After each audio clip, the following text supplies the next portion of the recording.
Hello students, my name is Gautam Mondol and you are watching English Guide. আজকে আমাদের lesson class 12 এর the poetry of earth by John Keats অর্থাৎ poetry of earth কবিতাটা নিয়ে আমরা আলোচনা করব, যেটা লিখেছেন জন কিটস। জন কিটস একজন ইংলিশ পোয়েট বা ইংরেজ পোয়েট, যিনি ইংলিশ রোমান্টিক মুভমেন্টের ভেতরে কিন্তু ছিলেন। আচ্ছা, ইনি হচ্ছেন একজন second generation English romantic poet. First জেনারেশনে আমরা পাই উইলিয়াম ওয়ার্ডসওয়ার্থকে এবং ইনি সেকেন্ড জেনারেশনের। এনার লেখা কিছু বিখ্যাত কবিতা ode to a nightingale, Hyperion আর হলো ইজাবেল, দ্য মুন, এগুলো তিনি লিখে গেছেন। সবই সাধারণত প্রকৃতির প্রেম হিসেবেই, এবং এর মধ্যে তিনি প্রকৃতিকে খুব ভালো করে আলোচনা করেছেন। আমরা এই কবিতার মধ্যে দেখব কিভাবে আমাদের প্রকৃতি কন্টিনিউটি মেনটেন করে, বা আমাদের সিজন অফ সাইকেল বা আমাদের ঋতুচক্র কিভাবে চলতে থাকে, এবং প্রকৃতি কিভাবে তার নিজের রূপকে আমাদের সামনে তুলে ধরে। The poetry of earth by John Keats এই কবিতার একটা 40 লাইন্স পোয়েম,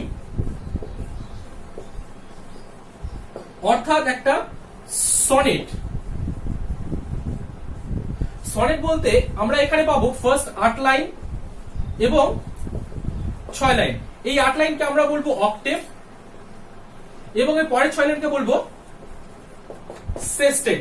প্রথম 8 লাইনে কবি আলোচনা করেছেন সামারকে নিয়ে, অর্থাৎ গ্রীষ্ম ঋতুকে নিয়ে। পরের সেস্টেটে তিনি আলোচনা করেছেন উইন্টারকে নিয়ে। তো এই হচ্ছে আমাদের পুরো কবিতা, এবং এই কবিতাটাকে আমরা শুরু করতে চলেছি। আচ্ছা, ফার্স্ট 8 লাইনকে আমরা দেখছি।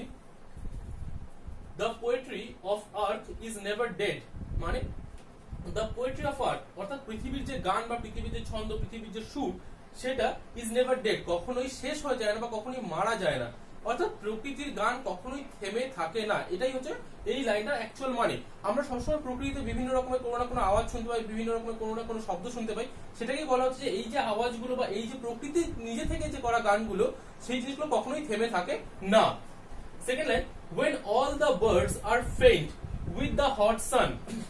আচ্ছা, when যখন all the birds সমস্ত পাখিরা are faint হয়ে পড়ে ক্লান্ত, বা তারা ক্লান্ত হয়ে যায় কিসের জন্য? উইথ দ্য হট সান, সূর্যের গরম তাপে। গ্রীষ্মকালে প্রচন্ড তাপ থাকে সূর্যের, সেই তাপে যখন প্রত্যেকটা পাখি ক্লান্ত হয়ে যায়। এন্ড হাইড, এবং লুকিয়ে পড়ে ইন কুলিং ট্রিজ, এবং ছায়াযুক্ত গাছে বা যেখানে গাছে ছায়া আছে সেখানে যখন পাখিরা লুকিয়ে পড়ে। এ ভয়েস উইল রান, একটা শব্দ বা একটা আওয়াজ দৌড়ে বেড়ায়, ছুটে বেড়ায়। ফ্রম হেজ টু হেজ, কোথায় ছুটে বেড়ায়? একটা স্তূপ থেকে আরেকটা স্তূপে। আচ্ছা, কিসের স্তূপ সেগুলো? About the new mourn mid, সদ্য কাটা কচি ঘাসের যে স্তূপ, সেই ঘাসের স্তূপে একটা আওয়াজ কি করে? একটা স্তূপ থেকে আরেকটা স্তূপে ছুটে ছুটে বেড়ায়। আচ্ছা, এবার আমরা দেখবো যে কার আওয়াজ সেটা। That is the grasshopper. কার আওয়াজ সেটা? তাহলে একটা গ্রাস হপার বা ঘাস ফড়িং এর আওয়াজ, যেটা একটা স্তূপ থেকে আরেকটা স্তূপে ছুটে বেড়ায়। অর্থাৎ প্রথম লাইন থেকে প্রথম কয়েক লাইনে আমরা পেলাম যে যখন সমস্ত পাখিগুলো ক্লান্ত হয়ে লুকিয়ে পড়ে বা ছায়ার মধ্যে আশ্রয় নেয়, যখন তারা গান গাওয়ার মতো ক্ষমতায় থাকে না, তখন একটা আওয়াজ, একটা গ্রাস হপার বা একটা ঘাস ফড়িং এর আওয়াজ সদ্য কাটা ঘাসের স্তূপ থেকে এদিকে ওদিকে ছুটে বেড়ায়। হি টেকস দ্য লিড, সে এগিয়ে থাকে সবার থেকে। কোন সময়? যখন সবাই বিশ্রাম করে, সবাই যখন আরাম খোঁজে, তখন সে কিন্তু সবার থেকে অনেকটা আগিয়ে যায় নিজের কাজে। ইন সামার লাক্সারি, গ্রীষ্মের বিলাসিতায়, যখন এই গ্রীষ্মে কেউ কোনো কার্য করার ক্ষমতায় থাকে না, তখন সে নিজের কাজটাকে অনেকটা অন্যের তুলনায় আগিয়ে রাখে। হি has never done with his delights, তার মজা বা তার ফুর্তি বা তার আনন্দ সেটা কখনোই শেষ হয় না, বা সে হয়তো শেষ করতে চায় না, সে ক্রমাগতভাবে এই গ্রীষ্মের মধ্যেও কাজ করে যায়। ফর ওয়েন, যখন টায়ার্ড আউট উইথ ফান, যখন সে সেই মজাগুলো করতে করতে আনন্দ করতে করতে ক্লান্ত হয়ে পড়ে। হি রেস্ট, সে বিশ্রাম নেয়। অ্যাট ইজ, খুব আরামে। বিনিথ সাম প্লিজেন্ট উইড, কোন ছোট কাঠের টুকরো বা ছোট কিছু খড়কুটোর টুকরো তলায় হয়তো সে আশ্রয় খোঁজে বা নিজের বিশ্রাম খোঁজে। এই ছিল আমাদের কাছে ফার্স্ট 8 লাইন, খুব ইজি ছিল। তাহলে প্রথমে থেকে আমরা কি পাচ্ছি? The poetry of earth is never dead, প্রকৃতির গান কখনোই থেমে থাকে না। আমরা সবসময় কোনো না কোনো আওয়াজ শুনতে পাই প্রকৃতিতে, যেটা আমাদের বাড়ির আশেপাশে সবসময় আমরা শুনতে পাই। হাওয়া হচ্ছে, বাতাস হচ্ছে বা ঝড় বৃষ্টি হচ্ছে, তার একটা নির্দিষ্ট শব্দ থাকে। সেই শব্দগুলো প্রকৃতিতে চলতেই থাকে। কিন্তু বেসিক্যালি গ্রীষ্মকালে, প্রধানত গ্রীষ্মকালে কি হয়? যে when all the birds are faint with the hot sun, যখন সমস্ত পাখিগুলো ক্লান্ত হয়ে পড়ে গ্রীষ্মের প্রখর তাপে, তখন এ ভয়েস উইল রান, একটা আওয়াজ ছুটে বেড়ায়। ফ্রম হেজ টু হেজ, আবার দ্য নিউ মর্ন মেড, যে একটা আওয়াজ স্তূপে স্তূপে ছুটে বেড়ায় ঘাসের স্তূপ থেকে। ঠিক আছে। আচ্ছা, that is the grasshopper, এটা হলো একটা ঘাস ফড়িং এর আওয়াজ। হি টেকস দ্য লিড, সে সবার থেকে এগিয়ে থাকে। ইন সামার লাক্সারি, গ্রীষ্মের বিলাসিতা, he has never done with his delights, সে কখনোই তার এই আনন্দ থেকে বা পিছু পা হয় না, যখন তার এই আনন্দগুলো করা উচিত তখন সে করে।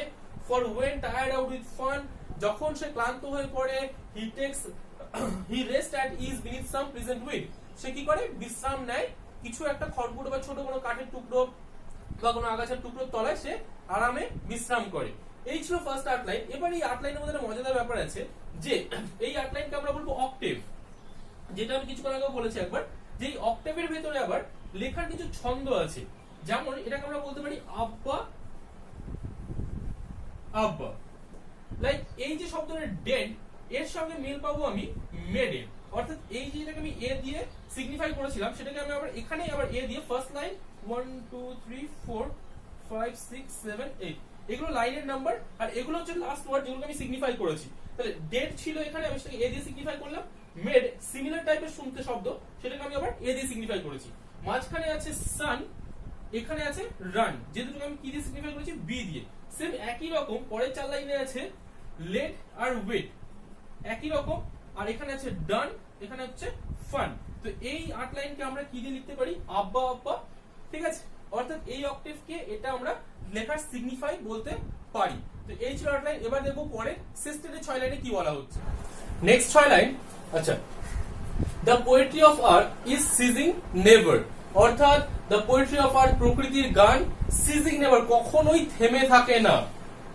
On a loan winter evening, কোন একটা একাকী সন্ধ্যাবেলা, শীতের সন্ধ্যায়, আচ্ছা অন এ লোন, লোন কথা অর্থ একাকী বা ফাঁকা, উইন্টার ইভিনিং শীতের সন্ধ্যায়, when the frost যখন কোন তুষার ঝড়, has wrote a silence কোন একটা তুষার ঝড় কোন একটা জায়গা বা কোন চারিদিকে যখন কি করে নিস্তব্ধতায় মুড়ে দেয়, যখন তুষার ঝড় চারিপাশটাকে নিস্তব্ধতায় মুড়ে দিচ্ছে, সেই সময়ে from the stove there shrills the cricket song, আচ্ছা from the stove কথা অর্থ হচ্ছে কোনো আলোর বা আলো আছে যেখানে যেখানে আগুন জ্বলছে তার পাশ থেকে, স্টোভের পাশ থেকে, স্টোভ কথা মানে আমরা বুঝি যেখানে আগুন জ্বালানো হয় বা যেখানে রান্না বান্না করা হয় তার পাশে থেকে the shrills, সেখান থেকে তীক্ষ্ণ একটা আওয়াজ আসছিল। shrills কথা হলো তীক্ষ্ণ আওয়াজ, কিসের তীক্ষ্ণ আওয়াজ আসছিল? the cricket song, যেখানে ঝিঝি পোকাগুলো আওয়াজ করছিল। অর্থাৎ the poetry of earth seizing never, আমরা দেখলাম যে গ্রীষ্মকালে যখন ছিল তখন সেখানে ঘাসফড়িং গান করে যাচ্ছিল ক্রমাগত তার গোটা গ্রীষ্ম জুড়ে, এবং যখন শীতকালেও এলো তখনও কিন্তু কবি বলছে যে এই যে প্রকৃতির গান এটা কিন্তু থেমে থাকবে না। কিভাবে চলবে তাহলে? On a lone winter evening, একটা একাকী শীতের সন্ধ্যায় যখন হয়তো চারিপাশটা পুরো ফাঁকা নিস্তব্ধতা মুড়ে গেছে, when the frost wrote a silence, তার নিস্তব্ধতা কি মুড়েছে? কোন তুষার ঝড় যখন চারিপাশটাকে নিস্তব্ধতায় মুড়ে দিয়েছে, তখন from the stove, স্টোভের পাশ থেকে কোন আগুনের উৎসর পাশ থেকে the shrills, সেখানে তীক্ষ্ণ আওয়াজ আসছিল, the cricket song, ক্রিকেটের ঝিঝি পোকার আওয়াজ আসছিল। আচ্ছা cricket in warmth increasing ever, এবং যার ফলে কি হচ্ছিল সেই অঞ্চলে বা সেইখানকার উষ্ণতা কিন্তু ক্রমাগত বাড়ছিল বা বৃদ্ধি পাচ্ছিল। and seems to one, এবং কোন একজন ব্যক্তির এই জিনিসটা মনে হতেই পারে সেই উষ্ণতা বৃদ্ধিতে, ইন ড্রাউজিনেস, কখন কোন অবস্থায় মনে হতে পারে? যখন সে অর্ধঘুমন্ত অবস্থায়, কোন একটা লোক যার ঘুমটা পরিপূর্ণ নয় বা যে ঘুমোচ্ছে না বা ঝিমোচ্ছে, আমরা বলতে পারি ড্রাউজিনেস কথা বলতে ঝিমোনো বা তন্দ্রাচ্ছন্ন, তাহলে সেই যে ড্রাউজিনেস অবস্থায় হাফ লস্ট, তাহলে and seems to one in drowsiness half lost, অর্থাৎ কোন একটা অর্ধঘুমন্ত লোক বা যে ঝিমোচ্ছে তার মনে হতেই পারে the grasshoppers among some grassy hill, যে এই যে আওয়াজটা হচ্ছে, এই যে ওভেনের স্টোভের পাশ থেকে যে শ্রিলিংটা হচ্ছে, সেই শ্রিলিংটা কার দ্বারা হচ্ছে? কোন একটা বোধহয় ঘাসফড়িং, সে কোন একটা ঘাসের স্তূপ থেকে আওয়াজটা করছে। অর্থাৎ এই যে অর্ধঘুমন্ত ব্যক্তি সে তফাৎ করতে পারছে না যে এটা কোনো ক্রিকেটের করা আওয়াজ অথবা এটা কোনো ঘাসফড়িং এর করা আওয়াজের মধ্যে। অর্থাৎ কবি এই কোটা কবিতার মধ্যে এটাই বোঝাতে চাইলেন যে আমাদের যে প্রকৃতি এবং যে সাইকেল অফ সিজন, অর্থাৎ যে প্রকৃতির যে রূপ বা ঋতুচক্র যেটা, সেটা ক্রমাগত ভাবে চলতেই থাকে, একটা ঋতুর পর একটা ঋতু আবার কিন্তু ক্রমাগত ভাবে সাইকেলটাকে পুনরায় কি করতে পারে, যে চেঞ্জটাকে কিন্তু কন্টিনিউ করতে থাকে। অর্থাৎ এখানে আমরা আবার দেখবো লাস্ট যে সিস্টেমের ক্ষেত্রে, এই সিস্টেমের ক্ষেত্রে আমরা কি দেখবো যে 6 লাইনটা সেটাকে আমরা সিডিই বা সিডিই বলে কিন্তু সিগনিফাই করব। যেমন এই নেভার এর সঙ্গে কিন্তু আবার এখানকার এভারের মতো শব্দটার মিল আছে, অর্থাৎ এই যে সি আর এই যে সি, এটা হচ্ছে 9 10 11 12 13 14, তাহলে এখানে সি নেভার আর এভার, তারপর ফ্রস্ট, এটা ডি এর সঙ্গে সিগনিফাই করা লস্ট, শ্রিলস আর এখানে হচ্ছে হিলস। তো এই ছিল সম্পূর্ণ কবিতা। তোমরা দেখলে যে এই কবিতার মধ্যে দিয়ে কিন্তু কবি কি করেছেন, একটা জিনিস তুলে ধরেছেন যে আমাদের প্রকৃতির গান কখনোই থেমে থাকে না, এটা কন্টিনিউটি মেনটেন করে কিন্তু চলতেই থাকে, কেউ না কেউ এই যে প্রকৃতির গানটাকে বহন করে নিয়ে যায় সামনের দিকে। আচ্ছা, এই ছিল তোমাদের সম্পূর্ণ একটা কবিতা, তার বাংলায় বর্ণনা। তোমার যেটা ভালো লাগে তো তোমরা অবশ্যই চ্যানেলটাকে সাবস্ক্রাইব করো এবং এই ভিডিওকে লাইক করে যাও এবং তোমাদের ফ্রেন্ডসদের সাথে অবশ্যই এই চ্যানেলটাকে শেয়ার করতে পারো। Thank you.